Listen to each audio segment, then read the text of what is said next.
네, 오늘 짱탑10은 위즈웨이브 이건희 대표와 함께하겠습니다. 어서 오세요. 네, 대표님 이렇게 또 이례적인 시장이 좀 연출되고 있어요. 상상도 못했는데 대선 때문에 오늘도 추가 변동이 있을 줄 알았는데 금투세 폐지라는 정말 기쁜 소식이 투자자들에게 전해졌고 아직 폐지가 확정은 아니고요. 동의한다고 발언이 나온 겁니다. 자, 열어볼게요. 일단 주제를 금투세 폐지로 잡아보고 앞으로 이 금투세가 폐지되면 추가적인 향방이 어떻게 될 것인가에 대한 좀 고민을 해볼 시기인 것 같습니다. 여러 가지 얘기가 오늘 국회에서 최고위원회의가 있어서 이런 여러 가지 이야기가 나왔고요. 사실 그동안 금투세 때문에 속상했던 게 코스닥 종목들이잖아요. 그 안에서도 뭐 제약바이오라든지 반도체 소부장단 등 크게 최근에 눌렸었는데 물론 대선이 있긴 한데요. 단기 오늘 하루짜리 반등이라고 보세요? 아니면 이 소식이 트리거가 돼서 앞으로 쭉 좀 상승 기조로 갈 거라고 보세요? 뭐 일단 대선은 어차피 단기 이벤트로 보시는 게 맞고요. 대선 끝나고 나면 뭐 피해주, 수혜주 이거 사실은 큰 의미는 아마 일주일 정도 여파 이후에 바뀔 걸로 보이고.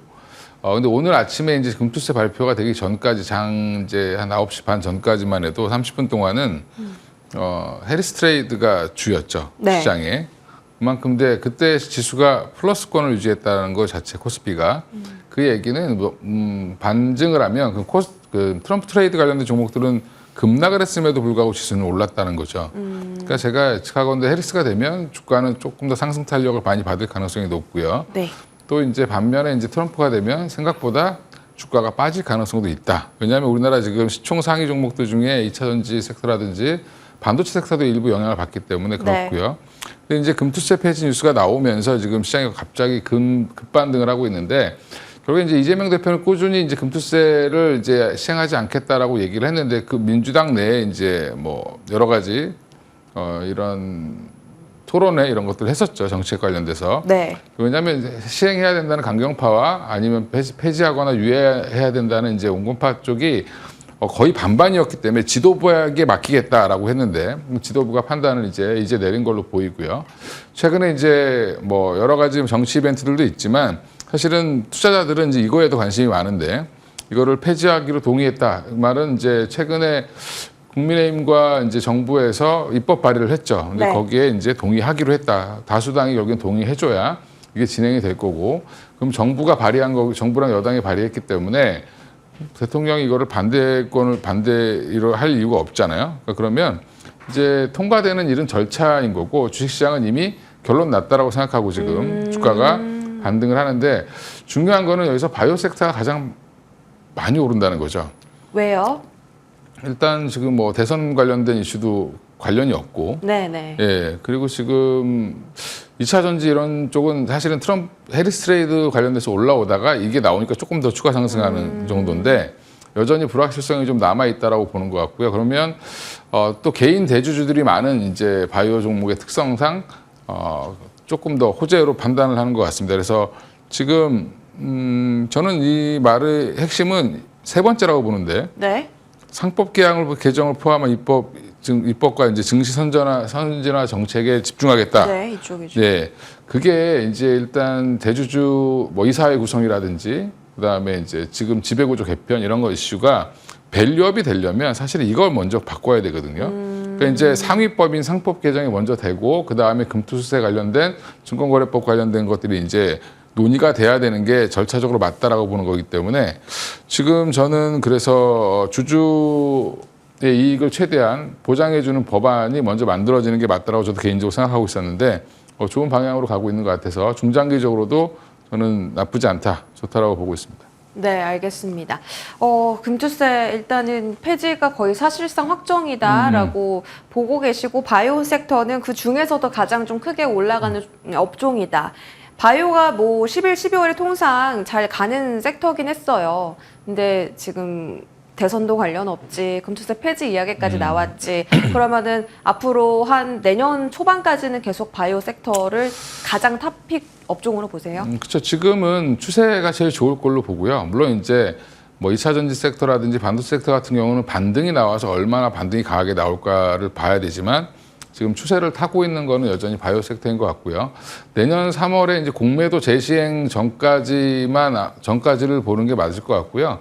공매도를 만약에 다시 열어준다라고 하면 일시적으로 또 이 바이오 섹터는 좀 빠질 가능성도 있습니다. 그러니까 여전히 이제 내년 1분기까지는 긍정적으로 보시면서 대응하셔도 좋을 것 같고요. 여전히 이벤트가 남아있는 종목들이 많죠. 일정상 뭐 알테오젠도 그렇고 리가캠도 그렇고 뭐 ABL도 그렇고 한올바이오도 그렇고 다 일정이 있습니다. 뭔가 있는 종목들은 다 그 근거로 올리는 거기 때문에 네. 최근에 이제 알테오젠 같은 경우 보면 할로자임 그러니까 그 경쟁사 주가가 급등했습니다. 그게 그러면 거기가 급등하니까 알테오젠한테 악재 아니냐라고 생각하시는 분들이 있는데 그게 아니라 SC형에 대한 수요가 더 늘 증가하고 거다. 있다라는 걸 보여주는 반증이죠. 그렇게 보면 알테오젠은 여전히 좋은 흐름으로 이어갈 가능성이 높다라고 보고 있고요. 그 외에 이제 다른 종목들도 리가캠도 마찬가지로 여러 가지 추가적인 계약들이 나올 가능성이 높고 ABL도 지금 ABL 301 관련돼서 지금 굉장히 지금 주목을 받고 있기 때문에 저는 기존에 이제 좋게 봤던 종목들은 여전히 좋게 보시는 좋다. 게 적극 매수 자리인가요? 제약바이오 쪽은? 뭐 적극 매수는 오늘 아침에 더 빠졌을 때 사셨어야 되는데 지금도 놓쳤어요. 지금도 뭐 갖고 계신 분들은 홀드하시고 없는 분들은 조정이 또 오겠죠. 네, 오면 또 사볼 만하다라고 보고 있습니다. 그럼 그동안에 코스닥 지수가 좀 이 이슈 때문에 많이 눌렸다 보니까 앞으로는 좀 중소형주 위주로 좀 강세 흐름 나올 가능성이 있을까요? 저는 오히려 그렇다고 중소형주들은 변동성이 클 거고요. 그러니까 중대형주 위주로 보시는 게 맞습니다. 그러니까 코스닥에서도 시총 상위 종목들 중심으로 보시는 게 더 안정적이고 여전히 코스닥의 시총 상위 종목이라고 해도 사실 시가총액이 크지 않기 때문에 뭐 1위 알테오젠을 제외하고 나면 사실은 시총이 이렇게 큰 종목들이 많이 없죠. 네. 그래서 한 5위만 넘어가면 시총이 이제 5조 밑으로 빠지기 때문에 그런 종목들은 여전히 뭐 저는 그래도 한 시총 한 7천억, 5천억에서 7천억 정도, 이상. 네.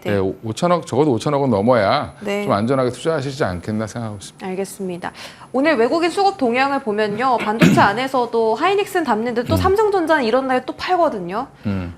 삼성전자 언제 매수 돌아오지? 라는 생각이 좀 드는데 외국인 수급 동향은 금투세 폐지가 조금 더 긍정적인 영향을 줄까요? 그렇죠. 뭐 외국인들 입장에서는 뭐 본인들은 세금과 상관은 없겠지만 일단 분위기가 좋아진다고 생각하면 여전히 이제 뭐 외국인들 입장에서 나쁘지 않다고 보고 있고요.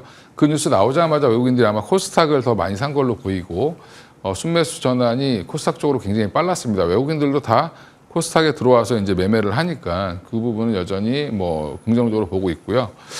삼성전자, 하이닉스가 오랜만에 같이 올라가 동반 상승을 하고 있는데 수급은 이제 장 끝나고 확인해 봐야 되겠지만 뭐 하이닉스만 사는 것처럼 외국인들이 보이지만 삼성전자는 이제 다시 한번 꿈과 희망이 생긴 거고요. 하이닉스는 여전히 지금 뭐 젠슨왕이 여기 들어오기 전에 이제 속보로 나온 거 보니까 HBM을 생산을 좀 6개월 빨리 당겨줘라. 한마디로 더 빨리 만들어줘라. 이렇게 얘기를 하고 있습니다. 그 얘기는 더 가격을 쳐주겠죠. 그럼 하이닉스 입장에서 뭐 나쁘지 않을 거다 보고 있습니다. 네, 지금 속보가 또 아까 하단에 나갔는데 지금 대표님께서 말씀을 해주셨어요. 젠슨왕이 SK 하이닉스 측에 HBM3 6개월 빨리 더 만들어줘라고 했는데 3가 아닌가요? 그냥 HBM3인가요? 그냥 이제 뭉뚱그려서 얘기했는데 이건 이제 최태원 회장이 얘기한 거니까 최태원 회장 최태원 회장의 입에서 나온 그 젠슨왕이 이렇게 뭐 얘기했다라는 3 건데 10이다인지 8다인지 그건 모르겠지만 일단은 빨리 해달라는 거죠. 그러면은 하이닉스 측에는 뭔가 가격을 조금 더 높게 팔 수 있는 긍정적인 신호예요? 그렇죠. 뭐 하다못해 배를 만들어줄 때도 1년 빨리 만들어주면 가격이 더 비싸지고요. 그럼 당연히 이거는 지금 젠슨왕 입장에서는 뭐 영업이익이 뭐 80% 가까이 나는데 조금 더 준다고 해서 손해볼 건 없죠. 일단은 납기를 빨리 맞추는 게 중요하니까 빨리 달라고 하는 것 같습니다. 뭐 그만큼 지금 엔비디아가 뭐 폭발적인 수요를 지금 감당을 하고 있다는 건가요? 그렇죠. 지금 뭐 호퍼 시리즈, H 시리즈, 그러니까 지금 이미 블랙엘로 들어갔는데도 불구하고 그 전 단계인 H100, H200도 지금 쇼티지라고 하고 있으니까 그만큼 이제 생산량은 굉장히 많고 수요도 많다라는 걸 반증하고 있다고 보십니다. H100, H200도 지금 쇼티지면 삼성전자한테도 좋은 거 아니에요? 조건부 승인 받아서 어쨌든 간에 그 하위 제품에 납품을 하기로 한 건데 그것마저도 지금 쇼티지라고 하면 삼성도 납품할 수 있는 그렇죠. 예, 삼성전자도 용량이 당연히 많아지는 납품하기는 거니까. 당연한 거고요. 네. 그러니까 지금 삼성전자가 블랙웰 시리즈엔 바로 못 들어가지만 지금 그쵸. 호퍼 시리즈에 들어가게 될 가능성이 높아졌다라고 지금 삼성전자 내부에서 이제 얘기를 했기 때문에 이번에 콩콜 발표할 때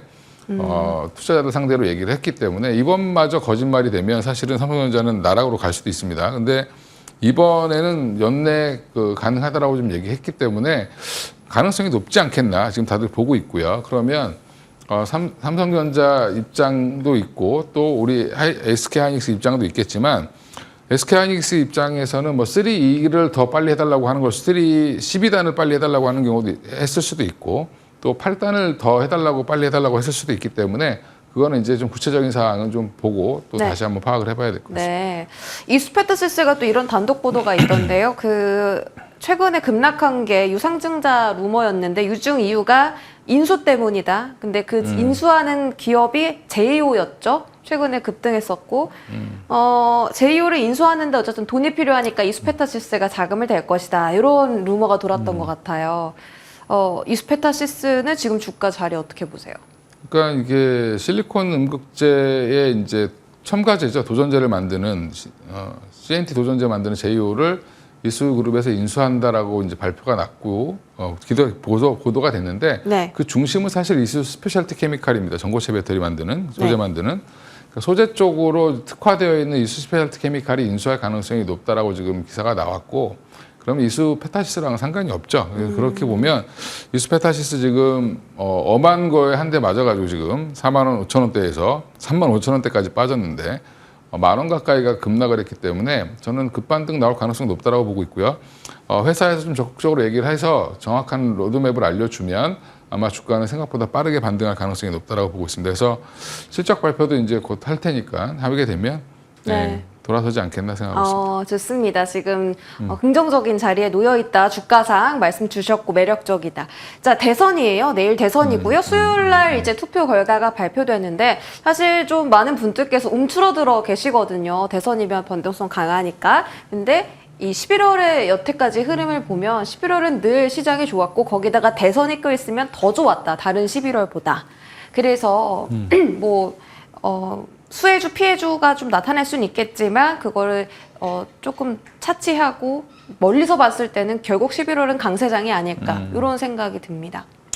그거는 이제 지나간 과거 일이니까. 근데 지금 분위기는 11월 달에 만약에 트럼프가 당선되면 일시적으로 조금 빠질 가능성도 있죠. 그래요? 예. 근데 이제 빨리 빠져서 얼마나 빨리 회복을 하느냐의 문제인 것 같고, 해리스가 당선이 되면 그냥 기존의 그 추세대로 갈 가능성이 높다라고 좀 개인적으로 보고 있어서, 그렇게 되면 11월 달에 생각보다 좀 아웃퍼폼할 가능성이 높겠죠. 우리나라는 지수에 영향을 미치는 것 중에 하나가 코스타익은 코스피관 간에 2차 전지가 차지하고 있는 비중이 꽤 크기 때문에 네. 예, 물론 이제 신재생 에너지 섹터도 있지만 거기는 사실 비중은 좀 적죠. 네. 예, 그래서 이제 제가 이제 그렇게 말씀드린 이유는 이제 지수 내 비중을 보면 반도체와 지금 2차 전지, 바이오 이게 세 섹터가 있는데 바이오는 상관없다고 치면 사실 두 섹터가 다 지금 트럼프 피해주가 될 수도 있거든요. 네. 예, 그래서 그 부분이 오히려 이제 지금 분위기는 해리스가 된다라는 분위기로 가고 있지만 물론 모릅니다만 해리스가 된다라고 하면 추세는 11월 달도 여전히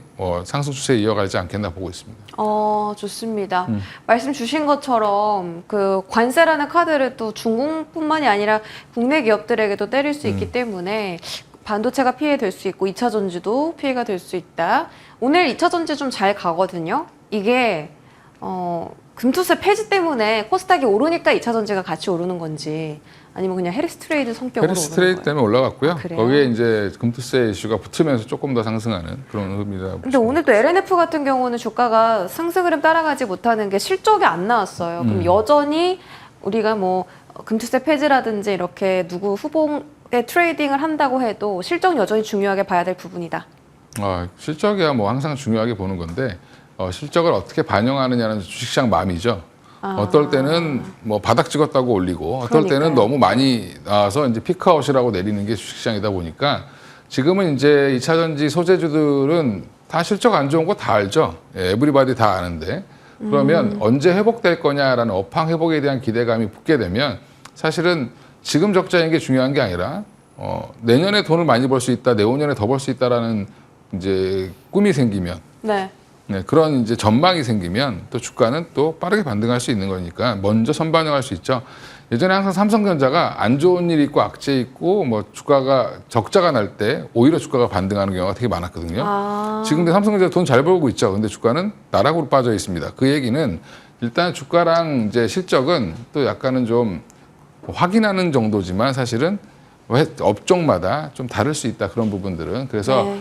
항상 실적이 좋다고 해서 주가가 계속 가는 건 아니고 실적이 계속 좋아져야 된다는 얘기가 있어야 주가가 계속 갈 수 있겠죠. 네, 알겠습니다. 마지막으로 지금 대선 앞두고 포트폴리오 정비 고민하시는 분들을 위해서 지금 자리에서 그냥 다 오늘처럼 강하니까 한번 수익 챙기고 나중에 보는 게 나을지, 11월 강세장에 대비해서 조금 더 적극적으로 시장에 뛰어드는 게 나을지 어떻게 할까요? 오늘 내일 정도는 뭐 일단 수익이 좀 많이 난 종목이 있으면 좀 네. 정리해 보시는 게 좋을 것 같고요. 일단 비중을 좀 현금 비중을 만들어 놓으시면 누가 되든 변동성을 또 이용해서 가격을 싸게 살 수 있으니까 그러면 방향을 정할 수 있죠. 예. 대선 이후에 방향이 정해지니까 무기를 좀 비축해 놓자. 그렇죠. 일단 실탄을 좀 갖고 있으셔야 대응이 되니까. 네. 예, 안 그러면 그냥 손가락 빨고 있어야 되니까. 네, 그쵸? 그렇죠. 예. 반대로 갈 수 있으니까, 네, 예, 포트가 그렇습니다. 시장과. 알겠습니다. 이렇게 대선 관련 조언까지 얻어봤습니다. 위즈웨이브 이건희 대표와 함께했습니다. 고맙습니다.